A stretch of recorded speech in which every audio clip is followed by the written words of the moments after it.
हम लोग बोलते हैं साधु साधु साधु, क्या वो मतलब है तुम्हारा साधु का? साधु से क्या लेना देना है? जो पंचशील है, कल कोई कह रहा था पंचशील का यहाँ कोई निशान नहीं है, पंचशील का झंडा लगा दो। कि पंचशील का झंडा होता है, ये बुद्धिस्टों ने आजकल एक नया भाषा सीख लिया है, पंचशील का झंडा। तो सत्य के बारे में कहा गया, सत्य वह है जैसे लोग बैठे हैं और हम इनको एक प्रचलित चीज, पहले तो गुरु हुआ करते हैं।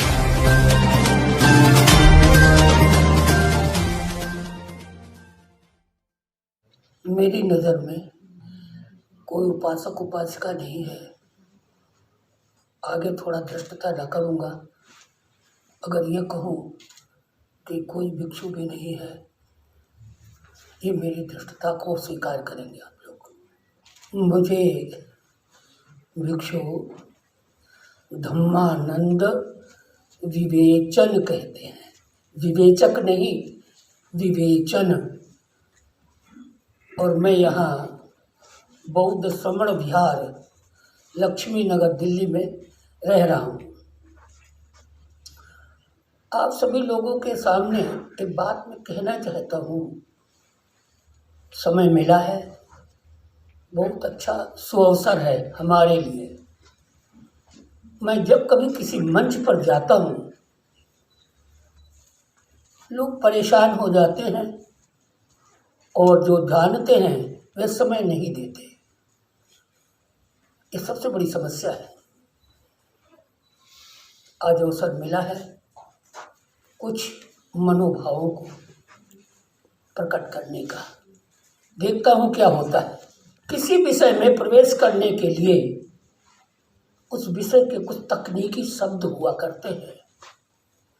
अगर हम उन तकनीकी शब्दों से अवगत नहीं हैं तो वह ऐसे ही निकल जाता है भाव, जैसे छू भी नहीं पाता है, हवा में कोई चीज़ उड़ जाती है। और जब हम उस तकनीकी शब्दों से अवगत होते हैं तो कहने वाले का जो शब्द है वह हमें छूकर निकलता है। मैं जहाँ तक सोच पाया हूँ, मैं जैसी शब्द कहीं है नहीं। प्रयोग होता है मैं तो कहीं है ही नहीं, किसको कह दूँ मैं। इसलिए कुछ कहने के लिए मैं कहना पड़ता है, लेकिन मैं जैसा कुछ नहीं है। हम तो है, लेकिन मैं जैसा कहीं कुछ नहीं है। मेरी अज्ञानता का परिणाम तू है। जैसे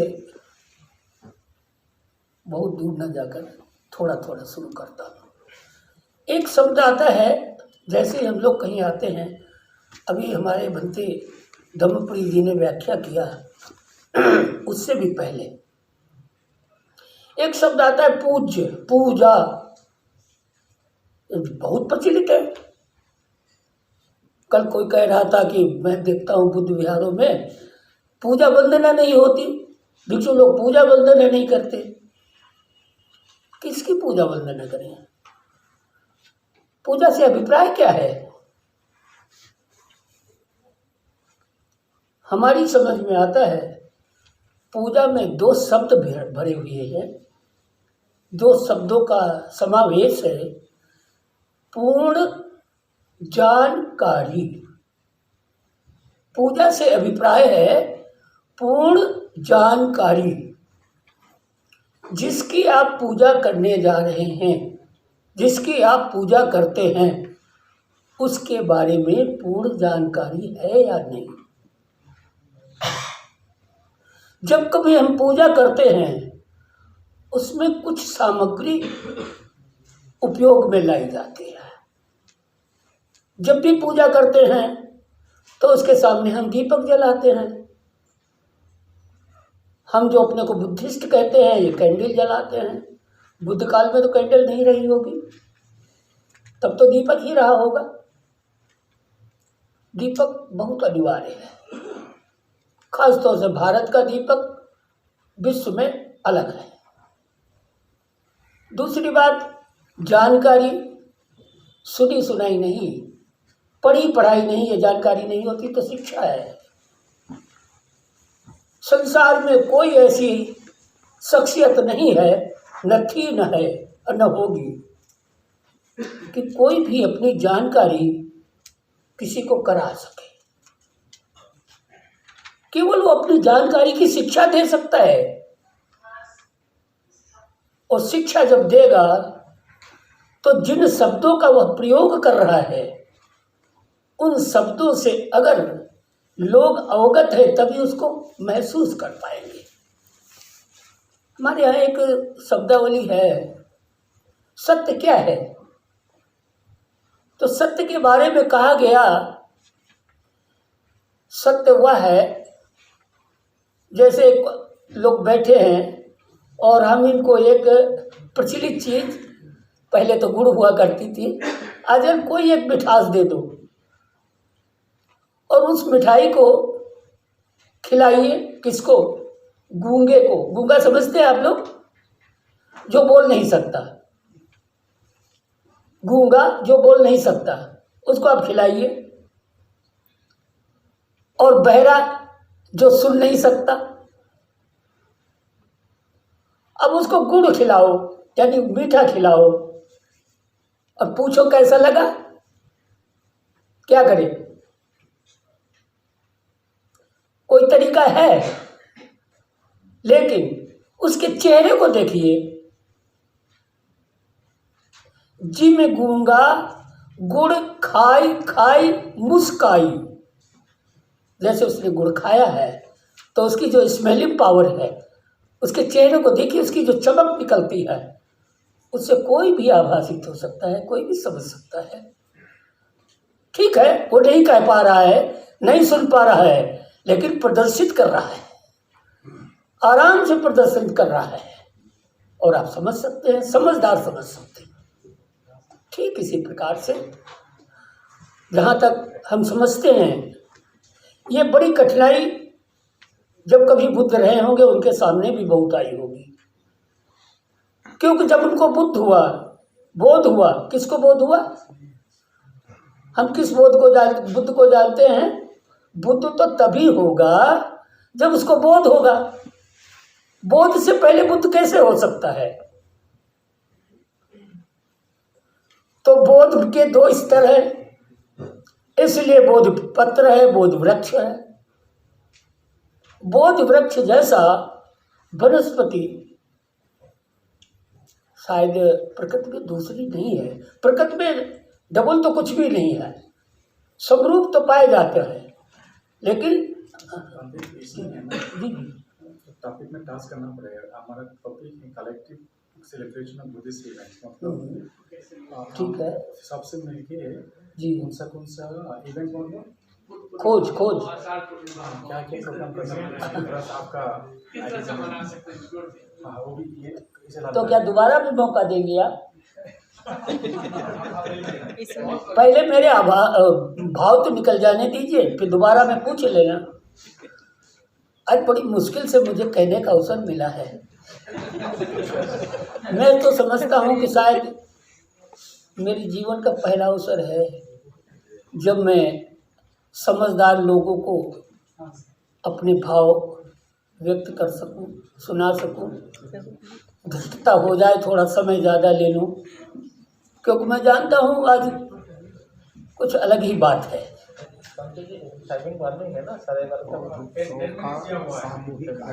टाइम दिया हुआ है, यही तो समस्या होती है। कोई बात नहीं। तो मैं जो कहने आया था आज तक किसी ने नहीं सुना, और आप भी नहीं सुनेंगे, कोई बात नहीं, आगे चल जाएंगे। और उसको सुनाए बिना जो हम कहना चाहते हैं उसको सुनाए बिना और सुने बिना आप एक कदम नहीं चल सकते। ये भी मेरा चैलेंज है, क्योंकि अब तक जब सुना ही नहीं है तो लगता है किसी ने सोचा भी नहीं है, और सोचा होता तो जरूर कहीं न कहीं मंच पर सुनाई पड़ता। इस बात को सोचा होगा बाबा साहब ने, लेकिन कहने में इतना संक्षिप्त कर दिया, मुझे लगता किसी की समझ में ही नहीं आया होगा। 1.5 साल तो मुझे लग गया उसको समझने में। इतना संक्षिप्त करके लिखना, कोई सुई की नोक में रस्सी घुसेड़ दे, कैसे हो सकता है? ये काम केवल कर सकती है तो विपश्यना कर सकती है। विपश्यना के माध्यम से सुई को उठ गए, सुई के बाप को भी ले आइए, उसमें भी रस्सी घुसेड़ देगा। विपश्यना एक वो व्यवस्था है जो यानी हवा में घूमने वाली चीज़ों को, हर एक चीज़ के बारे में जानकारी करा देती है। इतनी सूक्ष्म, तम सूक्ष्म है, और विपश्यना के माध्यम से मैं खत्म हो जाता है, जिसके पीछे सारी दुनिया दीवानी है। और हम में स्पष्ट दिखता है, कुछ नहीं है, संसार है, सार यथार्थ कहीं कुछ नहीं है, सब भ्रम ही भ्रम है। और उस भ्रम के चक्कर में हम सब फंसे हुए हैं। तो इस चक्कर को जिसने जाना, वह संसार में बुद्ध होता है। बुद्ध तब होता है जब पहले बोध होता है। बोध माने ज्ञान। हमारा ज्ञान आपके काम नहीं आने वाला है। उन बुद्ध का ज्ञान, सिद्धार्थ बुद्ध का ज्ञान किसी के काम आने वाला नहीं, अगर वह स्वयं से बोध नहीं करता है। इसलिए सख्खातो भगवतो धम्मो, अभी हमारे भंते जी ने व्याख्या किया था। शायद हो सकता एक मेन सड़क होती है, उसके साथ में शाखाएं चलती हैं, हो सकता हम शाखाओं में आ जाएं, कोई बात नहीं। लेकिन शाखाएं जब सड़क पर चलेंगे तो शाखाएं भी होगी, तभी तो पता लगेगा कि मेन सड़क क्या है और शाखाएं कहाँ हैं। तो भटक रहे हैं हम सब लोग, और भटक इसलिए गए कि एक पाबंदी लग गई, तो थोड़ा भटकाव तो है। लेकिन ये बात आप हमसे दोबारा पूछ लेंगे तो ज़्यादा अच्छा होगा। और या यूँ कहो कि मैं दोबारा में अपने भाव प्रकट करूं, ये भी हो सकता है। अगर दोबारा अवसर मिले तो। आज तो आखिरी दिन है, इसलिए मैं भी थोड़ा जल्दबाज हूँ। तो बनते आपने क्या विषय रखा था? थोड़ा हिंदी में बोल दीजिए, वहीं से बोल दीजिए, वहीं से बोल दीजिए। किस तरीके से हम जोड़कर, हाँ, समुदाय जोड़कर दोनों अनेक बौद्ध फेस्टिवल से उसका सेलिब्रेशन करेंगे। जी जी, फेस्टिवल्स, क्या क्या फेस्टिवल्स हैं? हाँ हाँ, ठीक बात है, मिलके साथ में बिल्कुल ठीक बात है। मना सकता है। हाँ क्या क्या ठीक, फेस्टिवल आपका? जी ठीक बात है, हो गया। बौद्ध देखिए- उत्सव का सामूहिक आयोजन। चलो कोई बात नहीं। देखिए, यहाँ पर सबसे बड़ी बात है भिन्नता। हम सब भिन्न भिन्न हैं, और जिसके दिमाग में थोड़ी सी बात जमती है, वो एक नई संस्था को जन्म दे देता है। और हम ये कहते हैं कि जितनी अधिक शाखाओं वाले वृक्ष होते हैं, वे ईंधन तो बन जाते हैं, इमारती नहीं बन पाते। इमारत में उसका काम नहीं आता है, ईंधन बन जाता, जलाने के काम तो आ जाता है। और जिस पेड़ में शाखाएं कम होती हैं, उसका आधार बहुत मोटा होता है, बहुत लंबा होता है, और वो हमेशा बड़ी से बड़ी इमारतों में काम आता है। उसकी उपयोगिता है। तो जितने शाखाओं वाले लोग हैं इस देश में, तो बहुत शाखाएं हैं। झाड़ी है, शाखाएं तो झाड़ी कहते हैं हम उसको। डॉक्टर अम्बेडकर सबसे लेटेस्ट वृक्ष हैं, और ऐसे वृक्ष थे जिसके सहारे कोई भी बिल्डिंग आप बना सकते थे। चाहे राजनीति के लिए तो उन्होंने, जैसे हम कहा करते, राजनीति का पेड़ तो उन्होंने उखाड़ कर उल्टा कर दिया, और ये जय भीम कहने वालों ने उसको फिर सीधा गाड़ दिया। सब बिल्कुल सीधा गाड़ दिया, एकदम डॉक्टर अम्बेडकर का नाश कर दिया, उनके विचारों का, उनके ख्यालों का। और साथ ही साथ एक नाचने गाने वाला वर्ग तैयार हुआ है समाज में। इसलिए कि अगर उसने उपोषित किया होता, ये भिक्षुओं का दोष है, भिक्षुओं ने कभी भी उपोषित नहीं कराए। जैसे एक वर्णमाला होती है, वर्णमाला याद कर लो, क्या करोगे उसका? वर्णमाला किस काम आएगी अगर आपको शब्द नहीं बनाने हैं तो? वर्णमाला की कीमत पता लगती है जब शब्द बनता है। कहाँ से शब्द बनाओगे? तो ये लोगों के पास जो पंचशील है, कल कोई कह रहा था पंचशील का यहाँ कोई निशान नहीं है, पंचशील का झंडा लगा दो। कि पंचशील का झंडा होता है, ये बुद्धिस्टों ने आजकल एक नया भाषा सीख लिया, पंचशील का झंडा। अरे भाई वो धम्म ध्वज है, धम्म ध्वज भी ज़्यादा पुराना नहीं है, उसको पंचशील का झंडा, जब पंचशील का झंडा लगा दोगे आगे के शील कहाँ जाएंगे। तो हर एक उपासक का कर्तव्य होता है वो रोज 5 शील का पालन करे, सप्ताह में 8 शील का पालन करे, और 8 शील का जब पालन करेगा तो खाने पीने की तमीज आ जाएगी। 8 शील का पालन करेगा तो नृत्य गीत वादित विश्व को दसना अपने आप भाग जाएगा। लेकिन यहाँ समाज में यही नृत्य गीत वादित विश्व को दसना, गली गली नाच रहा है, हर एक के पास नाच रहा है, अब एक कदम नहीं बढ़ सकते। फिर इसकी जरूरत क्या थी। सारा बौद्ध साहित्य गाथाओं में भरा पड़ा है, गाथा में और गद्य में। मैं कुछ बोल रहा हूँ, हमारा जैसा कोई अलग से बोल के दिखा दे, आधे भी शब्द नहीं रह जाएंगे। लेकिन मैं गाथा में बोलूँ तो गाथा में आप 100% जैसा गाया जा रहा ऐसा याद करके दिखा देंगे आप।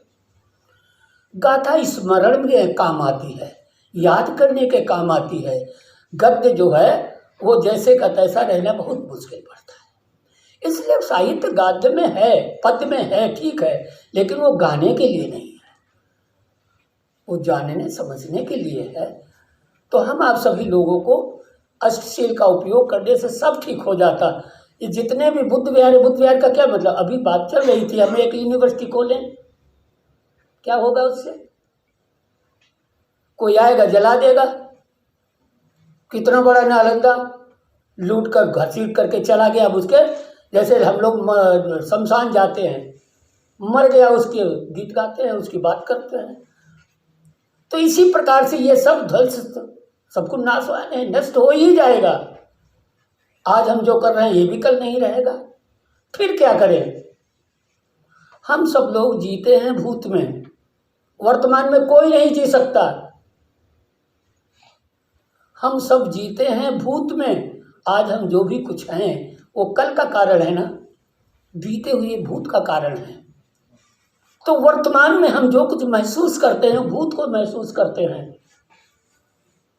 और भूत को जब महसूस करते हैं तो उसमें जो दुखद है अब इसको दोबारा मत बो, और जो सुखद लग रहा अभी अभी बो दो, क्योंकि कल फिर इसका सुख मिलेगा।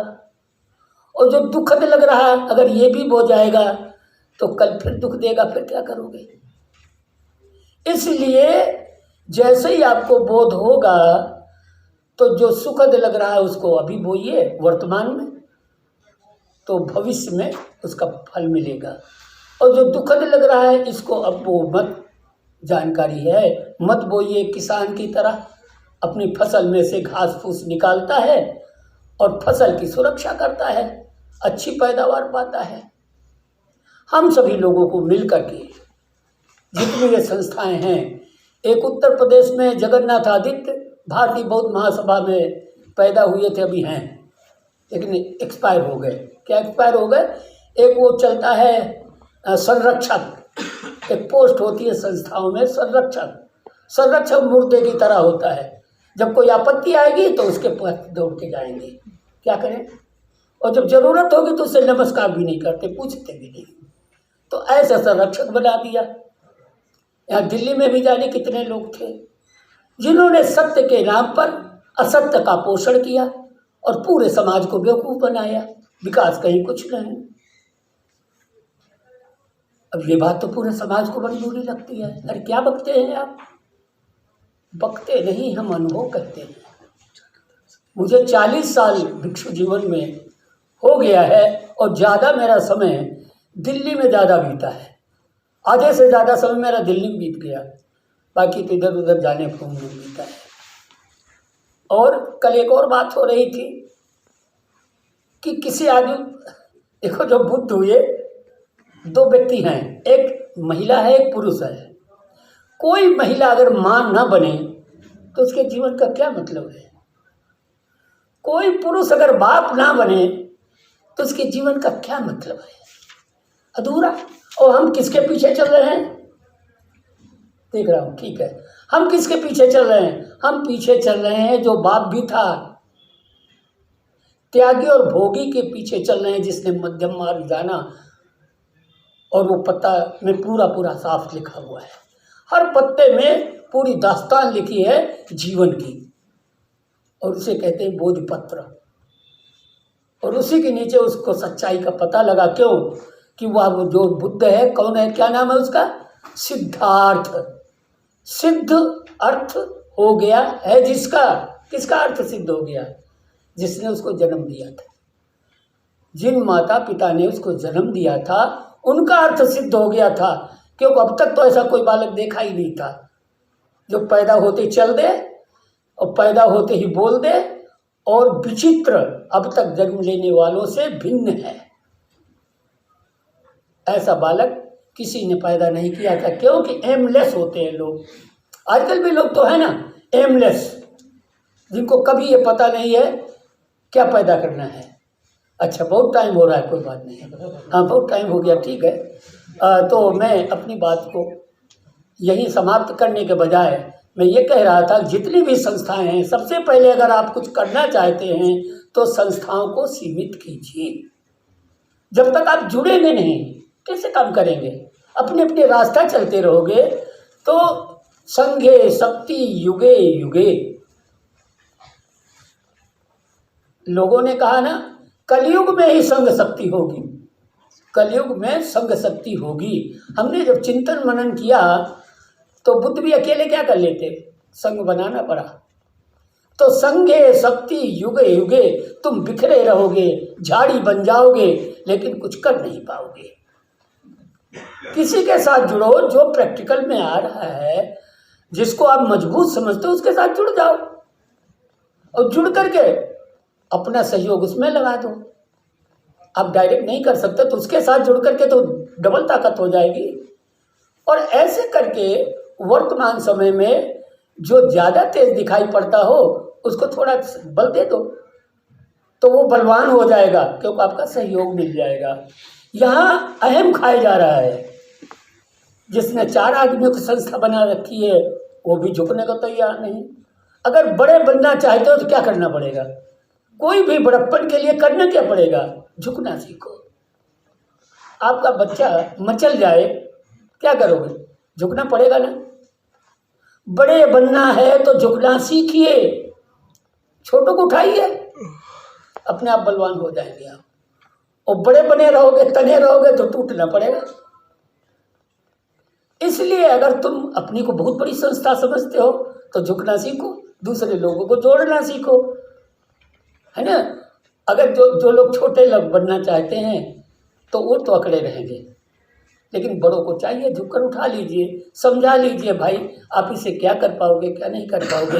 हम सब लोग मिल कर के और मिलेंगे तब जब बोध होगा, नहीं तो अहम खा जाएगा। इसलिए हम में आ जाओ, मैं से निकल जाओ, सारी व्यवस्था ठीक हो जाएगी और बहुत सरलता में हो जाएगा। जब तक बिखरे रहोगे खर्चा बहुत लगेगा, चीख भी तुम्हारी काम नहीं होगी। जैसे अभी हम लोग बोलते साधु साधु साधु, क्या वो मतलब है तुम्हारा साधु का, साधु से क्या लेना देना है। लेकिन साधु का मतलब है जो आपने कहा है हम उसे स्वीकार करते हैं। ऐसे नहीं, साधु को एक गूंज बनाओ, गूंज बनाओगे तो वह तरंगित कर देगी वातावरण को, आपकी भावनाएं सब तक छू जाएंगी। और जब अलग अलग चकिया कासा गीत गाते रहेंगे तो इस साधु साधु से कुछ होने वाला नहीं है। अभी तो बहुत सब कुछ कहना था, लेकिन क्या करूँ, चलो मैं यही बात रोक देता हूँ, आ रहा हूँ मैं नीचे, आप लोग आगे की बात चलाइए। और अगर कभी आपको ज़रूरत पड़े तो फिर देखेंगे। अगर कभी आपने समय दिया, आपका भी समय कीमती है, और हम तो बेकीमत वाले लोग हैं, भटकाऊ लोग। अपना चैनल, आपका चैनल, समाज का चैनल, देश का चैनल एनबी न्यूज 24/7 को आप लाइक करें, सब्सक्राइब करें और ज्यादा से ज्यादा इसकी वीडियो को शेयर करें, ताकि हर खबर को मैं आप तक आसानी से